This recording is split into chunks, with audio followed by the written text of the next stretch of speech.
शिव के बारे में ऐसा कहा जाता है कि भगवान शिव त्रिलोक के आदि और अंत के देवता हैं, जिनके आगे दुनिया की सभी शक्तियां असफल हो जाती हैं। लेकिन क्या आपको मालूम है आखिर भगवान शिव का जन्म कैसे हुआ था? उनकी माता कौन थी और उनके पिता का क्या नाम था? उन्होंने किससे अपनी शिक्षा प्राप्त की थी और किस किस को शिक्षा का दान दिया था? अगर नहीं तो चलिए, क्योंकि इस वीडियो के माध्यम से हम आपके इन्हीं सभी सवालों का जवाब देने वाले हैं, इसलिए प्लीज इसे स्किप किए बिना एंड तक जरूर देखना। दोस्तों, आज सबसे पहले भगवान शिव के जन्म से जुड़ी पहली कहानी यानी शिव पुराण की एक लोकप्रिय कथा के बारे में बताने वाले हैं।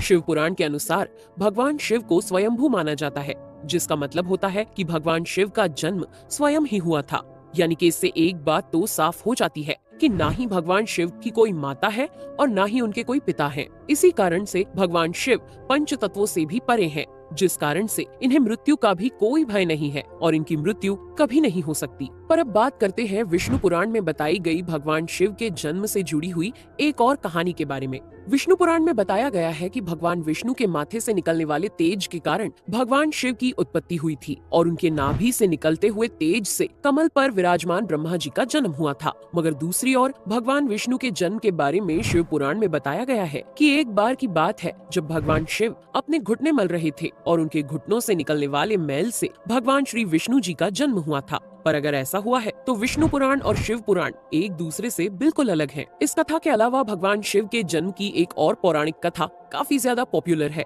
जिसे शायद आपने बड़े बुजुर्गों से सुना होगा। पर अगर नहीं सुना तो आपकी जानकारी के लिए बता दें कि एक बार की बात है जब भगवान विष्णु और परम ब्रह्मा जी के बीच इस बात पर बहस छिड़ गई थी कि आखिर इस संसार में सबसे महान कौन है। और जब भगवान विष्णु और भगवान ब्रह्मा इस बात को लेकर बहस कर रहे थे तो एक जलते हुए खंबे के रूप में महादेव उनके बीच आए थे। दोस्तों, वो दोनों इस रहस्य को नहीं समझ पाए और तभी अचानक से एक आवाज आई जिसने कहा कि जो भी इस खंबे का छोर ढूंढ लेगा वही सबसे महान कहलाएगा। ऐसा सुनते ही ब्रह्मा जी ने एक पक्षी का रूप लिया और खंबे का ऊपरी हिस्सा ढूंढने निकल गए। वहीं विष्णु जी ने वराह का रूप धारण किया और खंबे का अंत ढूंढने निकल गए।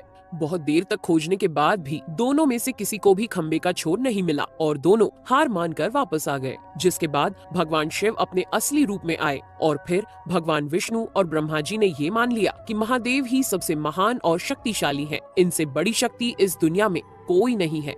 इसके साथ ही शिव पुराण में बताया गया खंबा इस बात को दर्शाता है कि ना ही भगवान शिव जन्मे थे और ना ही उनका कोई अंत है। और एक कारण तो यही है कि भगवान शिव को स्वयंभू कहा जाता है, यानी भगवान शिव का अंत है ही नहीं, वे अमर हैं।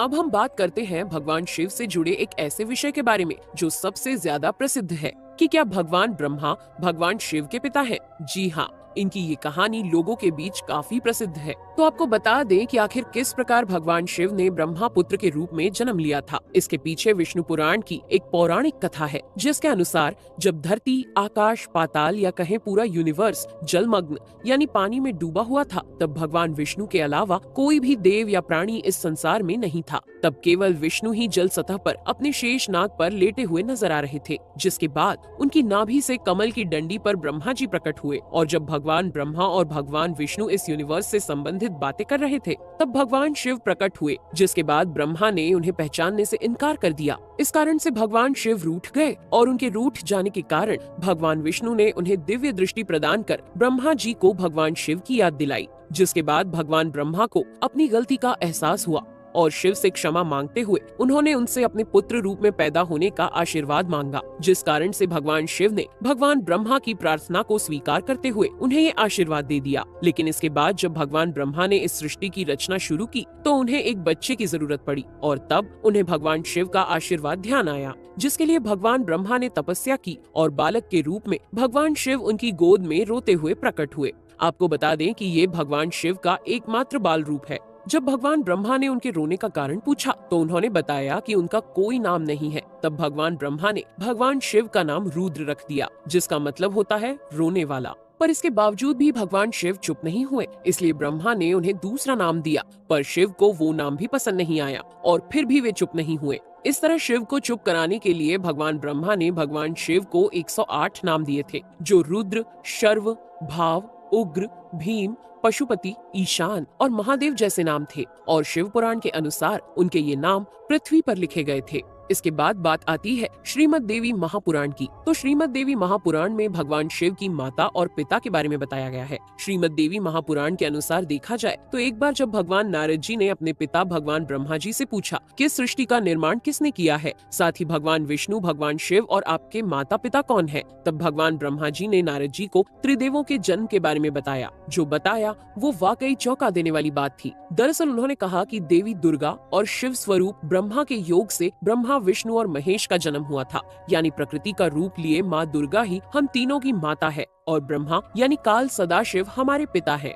इसके साथ ही श्रीमद् देवी महापुराण में भी भगवान विष्णु और भगवान ब्रह्मा के बीच हुए झगड़े की एक कहानी मिलती है, जिसके अनुसार एक बार श्री ब्रह्मा जी और विष्णु जी में झगड़ा हुआ और दोनों में बहस छिड़ी हुई थी। तब भगवान ब्रह्मा ने कहा कि सृष्टि को मैंने बनाया है और मैं ही प्रजापिता हूँ, जिसके जवाब में भगवान विष्णु जी ने कहा कि मैं आपका पिता हूँ क्योंकि आप मेरी नाभि से निकले हुए कमल से पैदा हुए हैं। और धीरे धीरे कर ये बहस बढ़ती गई। दोस्तों, इसके बाद इन दोनों का झगड़ा सुनकर सदाशिव वहाँ पहुँचे और उन्होंने कहा कि पुत्रों, मैंने ही तुमको इस संसार को बनाने और इसे संभालने के केवल 2 काम दिए हैं। इसी प्रकार मैंने शंकर और रुद्र को संहार और तिरोगति के कार्य दिए हैं। इसके साथ ही उन्होंने कहा कि मेरे 5 मुख हैं। एक मुख से अकार, दूसरे मुख से उकार, तीसरे मुख से मुकार, चौथे मुख से बिंदु और 5वें मुख से नाद यानी कि शब्द प्रकट हुए हैं। उन्हीं 5 को एक साथ मिलाकर देखा जाए तो एक अक्षर ओम बनता है, जिसे आज हम सभी भगवान शिव के मूल मंत्र के रूप से जानते हैं। इतना कहने के बाद भगवान ब्रह्मा और विष्णु दोनों ही समझ गए कि भगवान शिव से ज्यादा शक्तिशाली इस दुनिया में कुछ भी नहीं है और दोनों ने भगवान शिव को प्रणाम किया और चले गए। चलिए दोस्तों, अब जब आप भगवान शिव के बारे में इतना तो जान ही चुके हैं, तो क्या आपको पता है कि आखिर भगवान शिव ने किससे शिक्षा प्राप्त की थी और उनके गुरु कौन थे? हम जानते हैं, शायद ही इसका जवाब आप में से किसी को पता होगा, पर जिन्हें नहीं पता उन्हें बता दें कि भगवान शिव स्वयं इस संसार के गुरु माने जाते हैं, जिन्होंने इस संसार में गुरु शिष्य की परंपरा की शुरुआत की थी। लेकिन अगर सवाल आता है कि आखिर भगवान शिव किसके गुरु थे, तो आपको जरूर जान लेना चाहिए कि हिंदू धर्म के ग्रंथ कहते हैं कि ब्रह्मा जी और शिव जी इस संसार के सबसे पहले गुरु हैं, जिन्होंने गुरु शिष्य के इस रिश्ते की शुरुआत की थी। जहां भगवान ब्रह्मा ने अपने मानस पुत्रों को शिक्षा प्रदान की थी, वहीं भगवान शिव ने अपना ज्ञान केवल अपने 60 शिष्यों को दिया था। यानी भगवान शिव